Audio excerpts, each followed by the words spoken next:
Hey everybody, Ultimate Oddball here. Today I'm going to talk about alexithymia. Alexithymia is the difficulty or inability to determine, understand, and identify emotion in oneself and in others. It can create feelings of detachment which stem not from a lack of emotion, but rather from a fundamental difficulty in gauging how one feels. Alexithymia is very common among autistic people, though it too exists on a spectrum and presents in a variety of ways. It's important to make it clear that autistic people do not necessarily have a lack of emotion. In my personal experience, and based on what I've read and heard from other autistic people, it's common for some emotions to be felt in an overly strong fashion and some in a less strong fashion, and this can potentially fluctuate depending on the emotional state of that individual as well. There may be times when a person dealing with alexithymia is unable to understand or communicate their emotional state, which may irritate the people around them. In my personal experience, this gets worse during confrontation due to the increase in anxiety that comes with it, especially during sensory overload or meltdown. Unfortunately, this can create a mutually self-defeating situation and leave conversation at an impasse.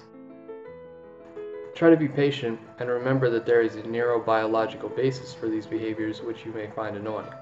It's common for someone dealing with alexithymia to respond with "I don't know" if you ask them how they feel emotionally. I often did during childhood. Eventually I just started answering back automatically with as close an approximation as I could figure based on how things were going. Still, I often become aware of not being aware of my emotional state when I suddenly get upset about a little thing, and then I realize that actually a whole series of little annoyances were slowly piling on until I suddenly felt overwhelmed. This is especially exacerbated if I am in public or some other anxiety-inducing situation, or if I feel physically unwell or am in pain. Being aware of my issues with understanding and gauging emotions means that I can take steps to adjust to it. I found that studying psychology and sociology was particularly helpful, though it only provided a theoretical basis for understanding others, and thus can be more reliable in some ways and less reliable in others. I understand the basis of a lot of what people do, but not necessarily how people will react or why non-autistic people think the way they do. I accept that it's something I'll have to keep working on, probably for the rest of my life, and that's okay. Everyone has things they can work on if that's what they want to do.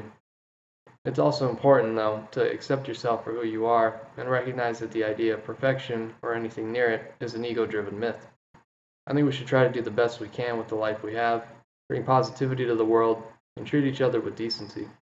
At the very least, doing so might help everyone get along a bit better. Well, thanks so much for coming by, and have a good day. Hey everybody, Ultimate Oddball here. If you want to stay up to date with my videos, click subscribe. I release a new video on Monday, Wednesday, and Friday. I do gaming commentary and review. I talk about my experiences on the autism spectrum, and I share my opinions and thoughts on a variety of matters. My hope is that, through my videos, I can help to dispel some of the misinformation, confusion, and negativity people have regarding autism. Thank you for helping me do that by watching these videos.